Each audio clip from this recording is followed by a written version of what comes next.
O que importa de fato não é se você é conservador ou progressista, mas quem você é substantivamente. E você só pode ser alguma coisa substantivamente perante quem tem substância. Quando Moisés pergunta para Deus, quem é você? E Deus respondeu, eu sou. Ele deu a solução de um enigma terrível. Só existe um eu no mundo. Só tem um ser que pode dizer a palavra eu com plenitude. Porque nele não há alteridade, não há elementos externos. Agora, em nós, quantos elementos externos tem?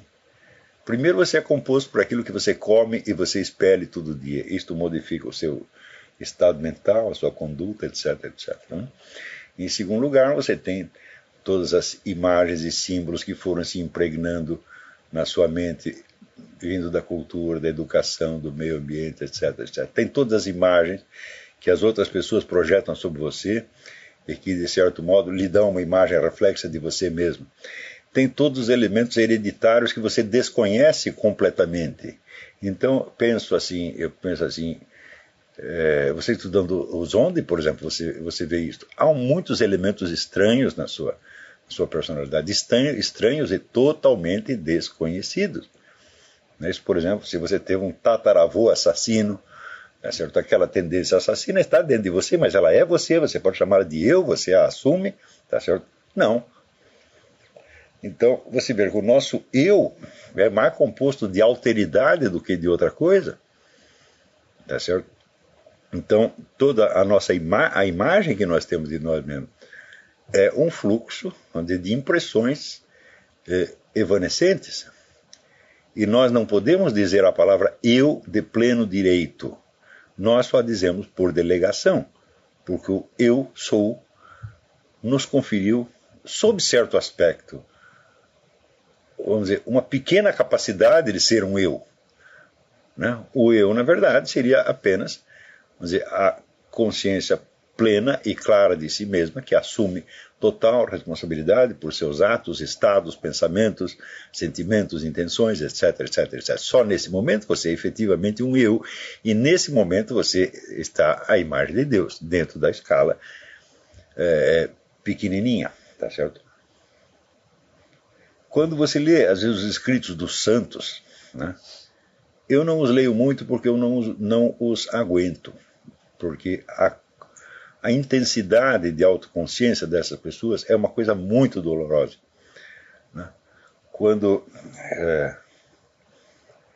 você vê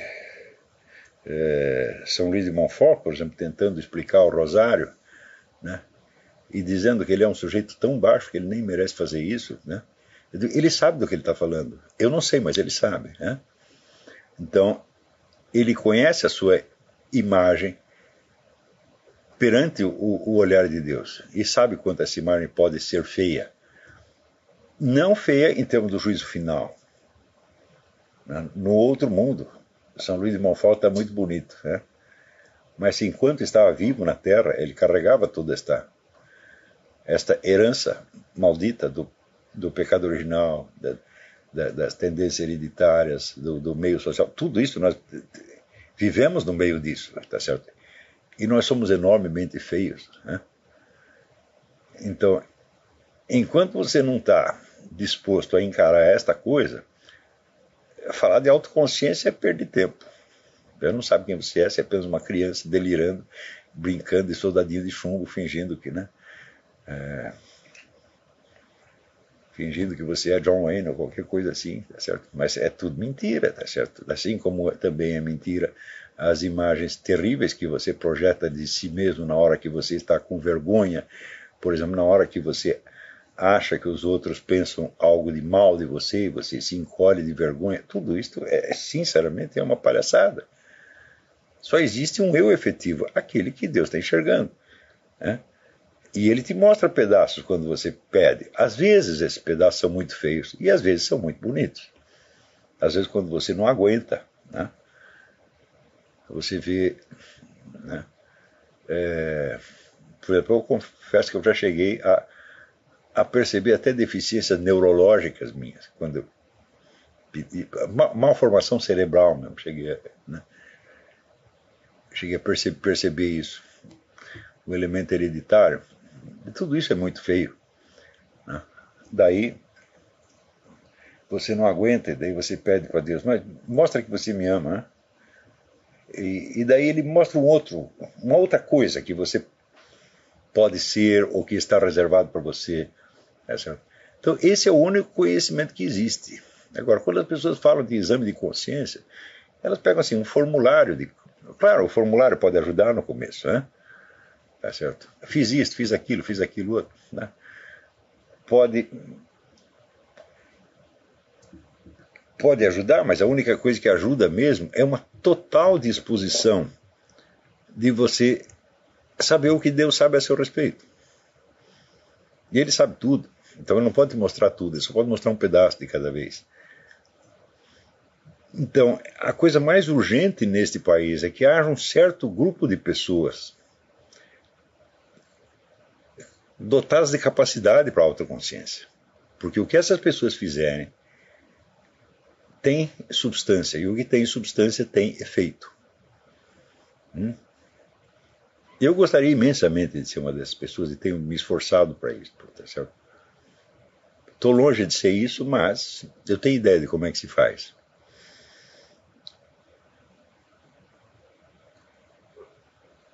Fora disso, é tudo um blá blá blá, tagarelice, tá certo? Tanto faz ser tagarelice comunista, tagarelice conservadora, tagarelice cristã. É tudo a mesma coisa.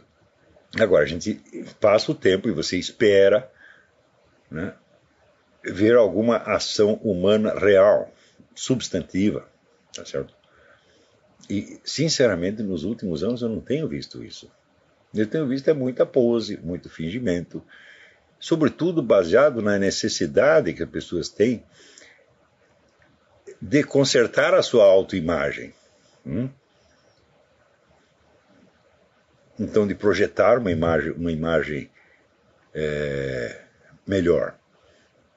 E com isso, o sujeito só acrescenta mais uma mentira à sua já formidável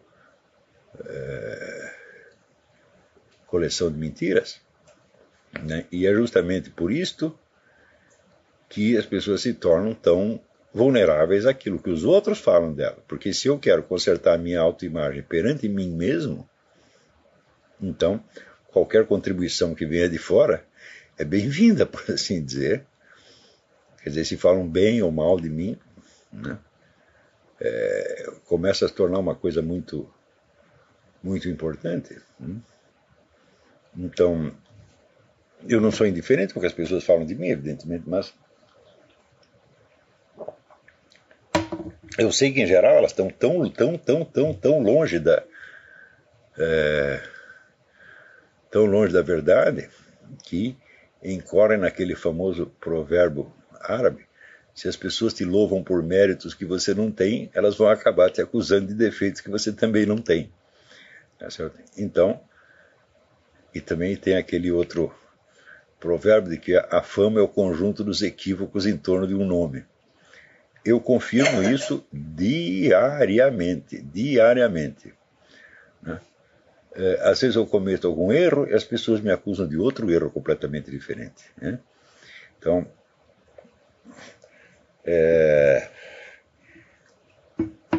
muitas vezes ao longo da vida eu menti e as pessoas tomaram a minha mentira como verdade e me acusaram precisamente disso. Né?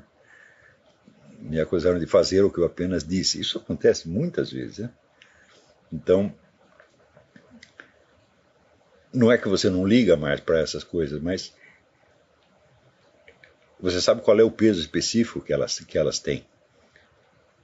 Mas para você saber esse peso específico, bom, algo a respeito de você mesmo você tem que saber.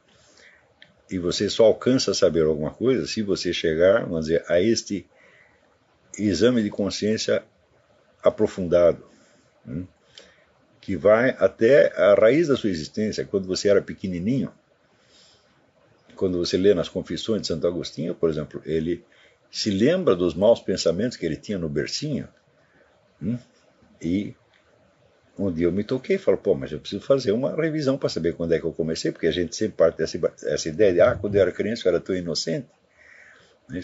e depois foi a sociedade que me corrompeu, eu digo, mas quem disse que é assim? Claro, a sociedade te corrompe, sem dúvida, mas você já traz algo, alguma semente em você. Onde está a semente do mal dentro de você? Então, é claro que é um puro idealismo eu imaginar que todos os meus alunos vão desenvolver esse nível de autoconsciência, né?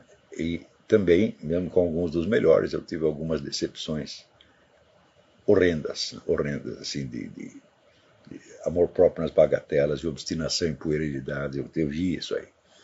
Não vou sair acusando pessoas, porque eu mesmo sou assim, eu confesso que eu sou assim. A única vantagem que eu tenho em relação a vocês é que eu nasci um pouco antes e tenho um pouco mais de experiência, então eu já não me engano tão majestosamente assim. E tento, na medida do possível, passar alguma tecnologia, né, da sinceridade. E a única sinceridade possível é a sinceridade perante Deus. A sinceridade perante seres humanos é apenas simbólica, ela é uma vaga imagem daquilo que nós podemos dizer a Deus e que Deus diz a nós. É evidente que quando eles falam em Deus aqui, então não estamos falando de Deus no mesmo sentido que se pode falar de Deus, por exemplo, na USP, porque Deus, para a mentalidade uspiana, é um objeto de crença. Eu digo, bom, mas eu não posso fazer tudo isso perante um objeto de crença. Um objeto de crença, que eu saiba, é algo que só existe quando eu penso nela. Um objeto de crença não pode agir sobre mim. Um objeto de crença não pode, por exemplo, me ensinar aquilo que eu não sei. Então, mas a gente, ao longo do tempo, você pode adquirir uma certa prática, tá certo? De você permitir que Deus mude você de alguma maneira. E na hora que você permite isso, começa a acontecer, você entende, olha, o objeto de crença é uma pinóia, é uma pessoa que sabe as coisas, que age, tá certo? E que tem meios de ação que nós não conseguimos nem mesmo imaginar. Então, sem um pouco dessa experiência, qualquer ideia religiosa que você tenha, fazer crença ou descrença, não significa absolutamente nada, né?